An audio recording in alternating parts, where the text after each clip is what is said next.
President Erdogan said this today, speaking to members of his AK party in Parliament, as you said, saying that Turkey's military operation in Idlib is largely completed. Now, that's certainly been done with pretty minimal fuss. We do know that over the last few weeks, you've had the Turkish military supporting the Free Syrian Army, operating on the other side of this border inside Syria to try and implement this de-escalation zone in the Idlib province that was part of Turkey's agreement with Russia and Iran. But it seems this has largely been done without too much military force, with the groups, the armed groups that have been operating on the ground. Remember, the point of this de-escalation zone in Idlib was to try and curb the fighting between the Syrian regime and the armed groups in that area. One of those groups, Hayat Tahrir al-Sham, had large control of the province. Now, right from the start of the operation, local sources had told us that HTS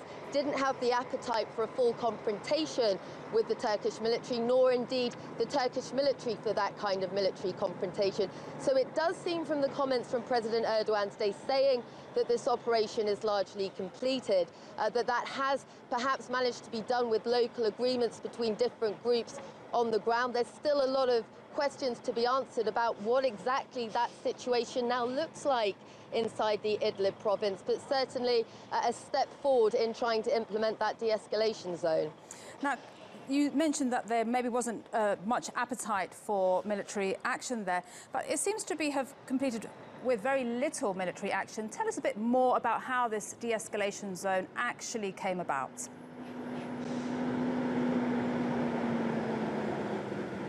Well, this is part of the deal, as we said, reached between Turkey, Russia and Iran. They've been putting that into action over the last month. We've seen a big build-up of Turkish military on the Turkish side of the border, and we know over the last few weeks that the Turkish military have been supporting, as I said, the Free Syrian Army, the group that Turkey backs, on the ground and putting this into place. But yes, it does seem like it's gone ahead without too much military confrontation between those different groups that Turkey backs and the groups like Hayat Tahrir al-Sham that had large control of this province. It does seem still remain to be seen how exactly this will play out on the ground. Remember that we have seen de-escalation zone plans and ceasefire plans put into place in the past and failed, so this is very early stages.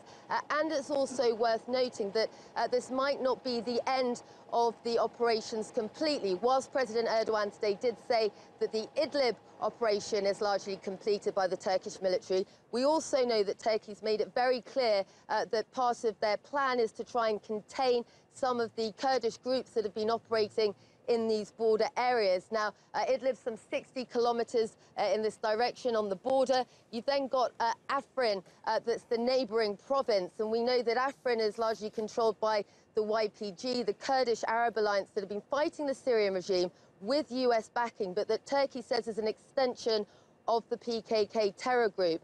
So Turkey's made it very clear they want to contain the YPG too, so you might not have seen the end of operations totally in this region as yet. Now, Sarah, just very briefly, while this seems like a success, at the same time, we're still seeing pictures in Syria of starving children. So it looks like this war is still very, very far away from being over, right?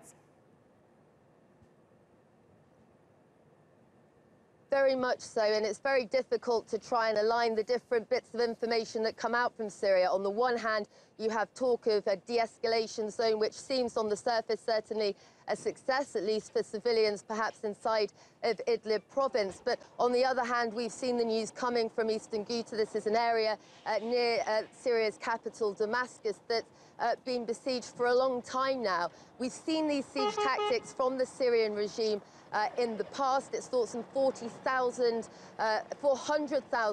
civilians are trapped inside eastern Ghouta. We've seen these horrifying images of malnourished children coming out because of a lack of food, milk, aid that's getting to those areas. I just want to show you very quickly what's happening here today on the border, because you can probably see behind me trucks have been moving. There's a long line of commerce trucks that have now been allowed to cross into Syria that haven't been allowed to cross in the past. They're now crossing into Syria, but I spoke to the UN crossing earlier on, some members from the World Food Programme. They were entering Syria today with an aid vehicle. Now, what they do is they enter a buffer zone just inside Syria, and then that aid then gets distributed by various groups that they hand that aid over to on the ground. But the problem is this, that whilst de-escalation zones involve a huge amount of operation and cooperation between many factions on the ground, they're very difficult to sustain, and it's very patchwork. So whilst you can have a success of sorts with this de-escalation zone in Idlib, you still have places like eastern Ghouta that are besieged, where you're seeing on a daily basis images coming out of these malnourished children and warnings coming from the groups that are operating in these areas, the human rights groups, that if those areas aren't also able to come to some agreement to stop that siege from the Syrian regime, that the situation there will only get worse.